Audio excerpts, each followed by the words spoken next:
Hey, it's Gids. Thanks for being here. Today we're going to be looking at Outer Worlds, an open-world RPG from the team that made classics like Fallout New Vegas.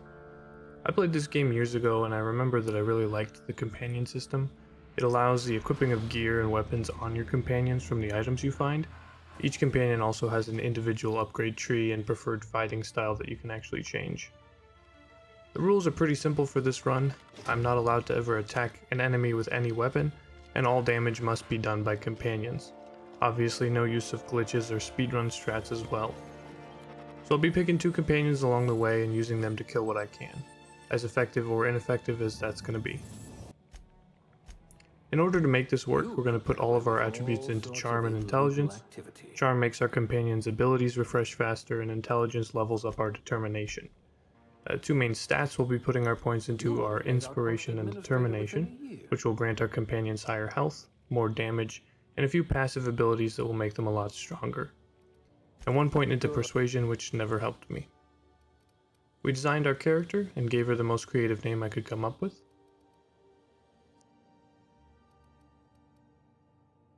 We wake up from hibernation. Phineas, our savior, has only had enough to wake one of us up, so he chose the best.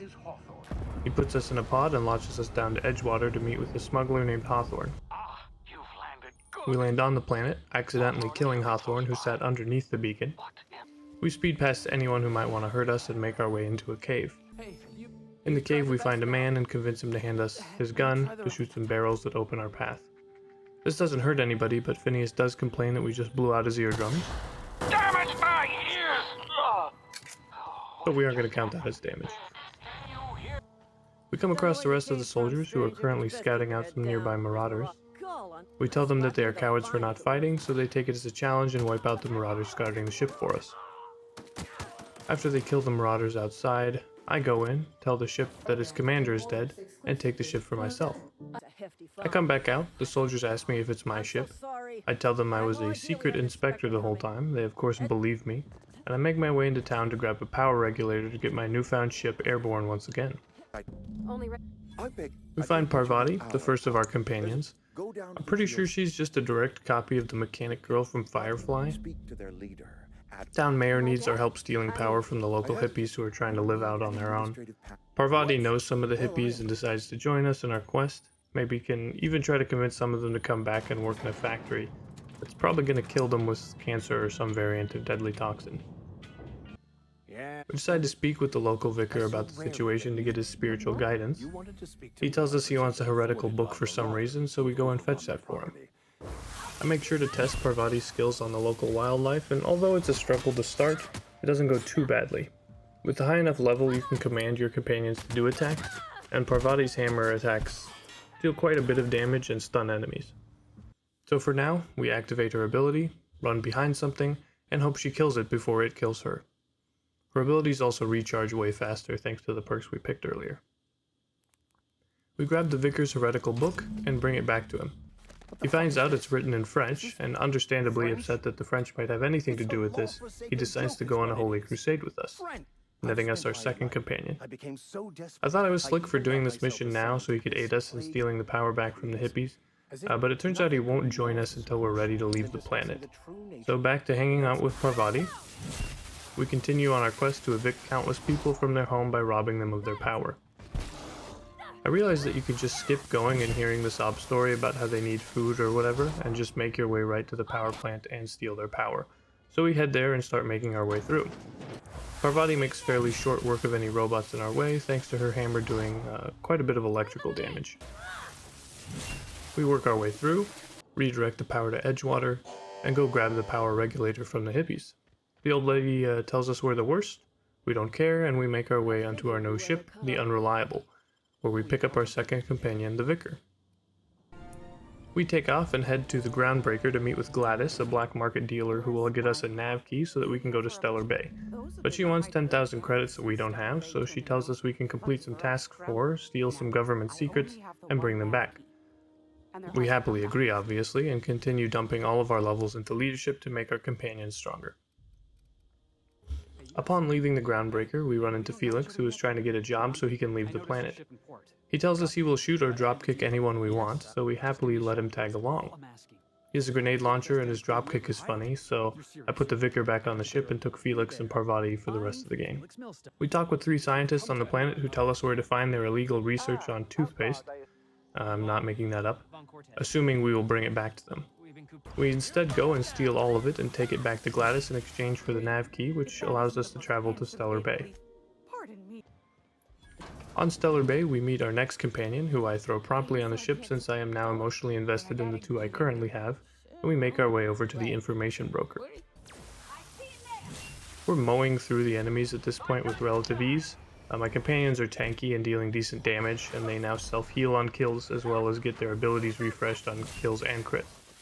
It's honestly going better than I expected. I'm not having much difficulty, although sometimes they die quickly and I have to run away. If you can flee successfully, they will revive when you're outside of combat, but I only really had to do this a few times. We talk to the broker and find out that he can't get us the info we need until we shut down the signal jammer, so we head back to Stellar Bay and talk with an insecure crypto bro about how we could have that done, and he sends us on a bunch of errands to prove our worth. We also have to talk with some cultists and convince them to use a printing press instead of the radio so that we can get the signal we need. After both parties are happy, we head back to the broker and turn on the radio inside. While we're turning it on, a spaceship falls out of the sky, prompting both parties to ask us to retrieve the targeting module so they can use it for their own purposes. I go back to the crypto bro and he says he's willing to work out a deal with the cultists. All I need to do is find a bunch of papers and talk to the other party and do a bunch of stuff for them and him. I thought about it for a moment and just decided to give him the module so I could leave. The cultists, who call themselves iconoclasts, don't take too kindly to this, so we end up having to fight through all of them with the help of Crypto Bro and his goons. Funny thing I noticed was because the iconoclasts liked me so much before this mission started, even though I was taking out both of their leaders, my reputation with them only decreased to tolerant, which was quite nice of them. We kill everyone, dump all of our XP into leadership, and head back to the ship. We go visit Phineas at his lab, where he wisely hides behind his bulletproof glass while talking to us. He tells us that the board is storing the chemical needed to bring my fellow colonists back to life, so we head out in hopes of retrieving said chemical and using it to bring everyone back. We head to the posh city of Halcyon and buy a bunch of drinks for a guard who promptly and violently passes out, allowing us to take his key and head back to meet the minister. Unfortunately, the guard outside doesn't let us in, so we try and fail to sneak past. Once inside, we have no choice but to murder everyone we see, so that the minister will take us more seriously. Minister Clark tells us he has been on house arrest for years, and that the board is hiding serious secrets about the colonies, so we go back out and check his story. We sneak into the chairman's office by using a giant hole in the wall, and listen to a pre-recorded message where he is announcing that they are out of food and will soon be freezing all non-essential people and letting the smart people figure out the issue. We grab the recording and head out in search of our chemical, once again failing our stealth check and killing everyone in our path. At this point, Parvati and Felix are so strong from the weapons and upgrades, they basically just mow through these guards with ease. We find the chemical. It's being used on a stasis experiment. We steal it, resulting in all the patients doing a funny little dance for a few seconds. And we make our way out. The guards in town are not huge fans of us, so we fight our way back to the ship. Hey, boss! Watch this! Fastball kick! I'll fix you right up! I see it there! The true leader of the board, Sophia, gives us a call and tries to get us to turn in Phineas. We kindly refuse in the best way we know how, and head back to Phineas's lab. He realizes that the board is planning on killing off all of my fellow colonists on the Hope, the ship where he found me, so they can make room for the elite. So we hatch a plan to board the Hope, pair it with our ship, and jump the entire ship over to Phineas's lab. We get to the Hope and the board security is already there, so we make pretty short work of them. Out of my way! Alright! Here goes nothing! And making our way into the control room. The ship tells us not to jump, we don't listen, and we jump the Hope successfully back to Phineas's lab. While we were out, Phineas gets grabbed by the board and taken to a supermax prison. So we have a group meeting and decide we all need to rescue Phineas, because he's the only one who can bring everyone back. We land on the planet and instantly get a parking ticket. We argue with the guard, which gets us more fines, and then we decide we had better just kill everyone so that we don't have to pay. We make our way up the tower. At this point my inspiration and determination are at 100, and Parvati and Felix are complete powerhouses, just wiping out everyone in their path. I get a final upgrade which allows me to revive them by using a heal, so that basically makes them unstoppable. We continue fighting our way up. We are joined by Crypto Bros and his lackeys for some reason. I don't realize this and I accidentally killed a few of them by accident. Or I guess I at least ordered Parvati to. We run into Chairman Rockwell on the way up and he makes fun of us for trying, so I let Parvati and Felix do what they've been doing the whole game.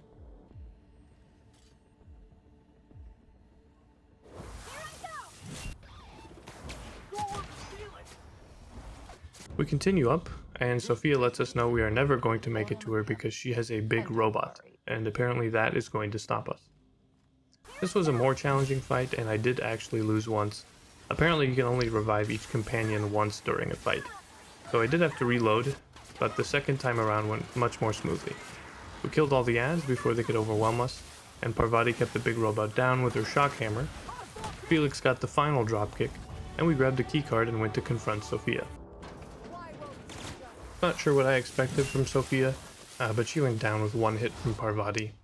No hard feelings, okay? And we freed Phineas, proving that you can beat Outer Worlds without ever attacking or dealing damage yourself. Thanks for watching. If you enjoyed this or have any suggestions, let me know, and I'll see you in the next video.